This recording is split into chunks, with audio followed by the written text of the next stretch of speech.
Hello guys, today I have the Begg knives Astio. This is their new model that they did a collaboration with um, JVO Designs.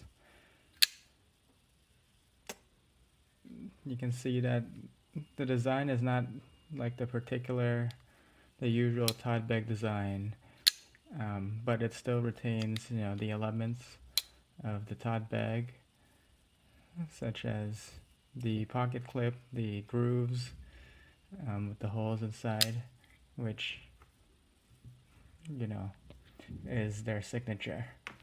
Um, this is a very well built knife, as with every Beck knives from the California Custom Group with Mark Begg, and you can see that in this project they really were quite ambitious. Um, there are several things going on here which really sets them apart from other knives at this price range. For one, I've always found that the Beck knives are always very reliable in action. They're very consistent. They always work. They never move. The lock bar always stays the same. Um, and it's a very consistent, smooth, works pretty, well every time. It always flips, you know, doesn't flip the fastest, but it flips very reliably, and it comes out with authority. You feel very satisfied when flipping this knife. I must say that along with this crazy design, I did not expect it to be so ergonomic. It fits very well in the hand with this nice thumb ramp. Of course, the blade is not the most useful blade. I mean, it would be useful to cut boxes with this tip of the recurve, but recurved hand tools aren't always the most useful blades for all around tasks. Let's start with the frame.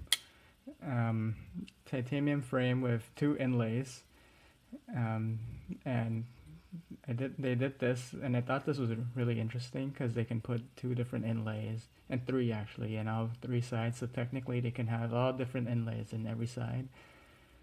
So they can play with a lot of these combinations, and my favorite one of them is the zirconium with the silver strike carbon fiber. Um, the zirconium is very, very nicely textured. The deep blacks are very beautiful. There's even a pivot ring, which I found quite neat, with their cracked ice finish. Um, their inlays are always done very well.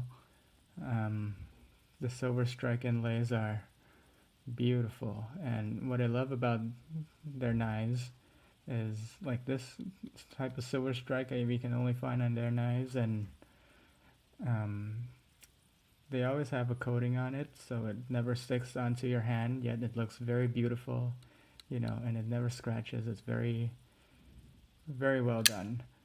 Along with the frame, the frame is a hand rub finish frame on the outside. Very nicely done. This must have took them. This probably took them a long time to do. Um, I had their bodega before, and Mark said that it took them over 30 hours just to do the frames, the hand rubs on the frames, which I thought was quite impressive. You can see the lock bar has the grooves as well, which I thought was really cool.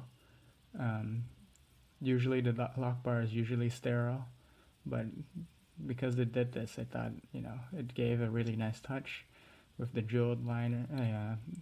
Lock bar relief is also jeweled nicely, so it's not boring. And I've noticed this in my bodega as well, but they have over travel stop with the built into the bolster since a long time ago. So when you release the knife, it always stops right there, which I found that it's it's like very beautiful because you don't see, the regular cutout where the blade locks up. It's like kind of hidden inside, and it's very, very sleek design, and I like that a lot. I think I think more people should do it because it's just very nice, you know. Um, and going on to their pocket clip, the usual signature Begg clip, which on this one works very well. Um, one-handed in and out of the pocket. But I have to make a quick note. The bodega I got before this um, had a pretty stiff clip, so you have to kind of lift this up before sliding the pocket clip in, which I was told by Mark that it was designed that way, but I personally didn't like it. I prefer this type where it's not as tight. So for this one, he did it for me a little bit looser, and it works perfectly fine. Another feature why I like the Begg so much is because it's so well engineered. The action and everything is very reliable. And if you ever have a problem with the lock bar, you can change it just by sending it back, and I'm sure they can change this lock because it's all one piece here that's bolted onto the frame. So I thought that was pretty cool. Again, it's on their bodega as well, but I've always wanted a Begg knife that was not big. And for me, not big means 3.5-inch blades or under. I don't mind the girth as much because this has a very nice solid feel, although it's not too thick. And coming onto the back, let's have a look at the back spacer. Nicely jeweled. Again, the same ridged finish where they have different finishes on the high parts to the low parts with zero gap again. Yep. Coming to yeah, this is very well done. You can just barely feel it, but it's not bad. Coming to the shape of the flipper tab, I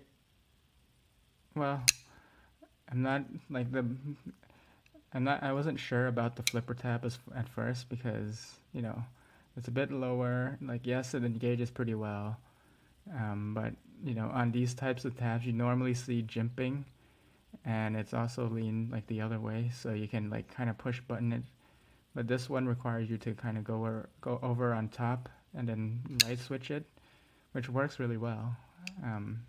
But I was unsure about it at first, but I've been quite impressed with the action after I got it, so it's no complaints there.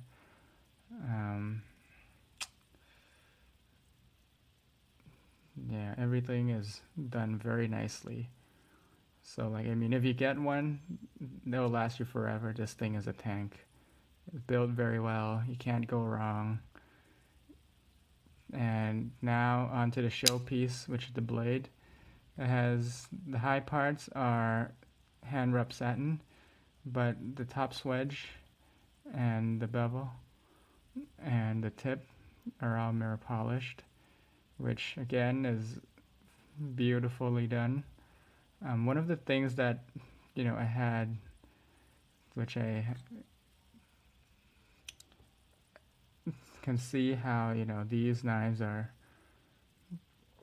like no knife is perfect, but one of the flaws that I have to point out is that if you see the sharpening of the knife on both sides, you look at one here and then you look at this side, you can see that the sharpening on this side has let's say a less steep angle, a wider angle. So on both sides it's not the same, and it's not exactly, even though it's a hollow grind, it's not too great of a slice. It was sliced paper just fine, but you can feel that it's not as good as something like on my Raymond. But you know, anyone who buys this knife is not buying it for hard use or for regular use even. You know, you can just like cut packages and you know, like it'll be fine, but it's just like a nitpick that it's not entirely perfect either. And I think this is because, you know, the crew has always done knives, always done bodegas and glimpses, which have like not a it's like a more simple grind than this. This is a very complex grind, a big jump from there to here. So I mean, pretty good first attempt on releasing a new model, which is, you know, I think quite impressive. So yeah, I mean, if you wanted to go for one, I say why not? You know, it's a very nice knife overall. You know, when you buy from the Begg knives, you can, like, the quality is there. You know, you're getting a quality knife. Oh, the action will be good. You know, it's super smooth. It works very well. You don't have to worry about it breaking at all. The lock bar will stay the same, even if it doesn't completely wreck the knife, because you can switch this out. But I don't think I've ever heard about anyone needing to do that. So yeah, I hope you guys enjoyed watching a little overview of the Begg knives Astio, and thank you for watching. See you next time.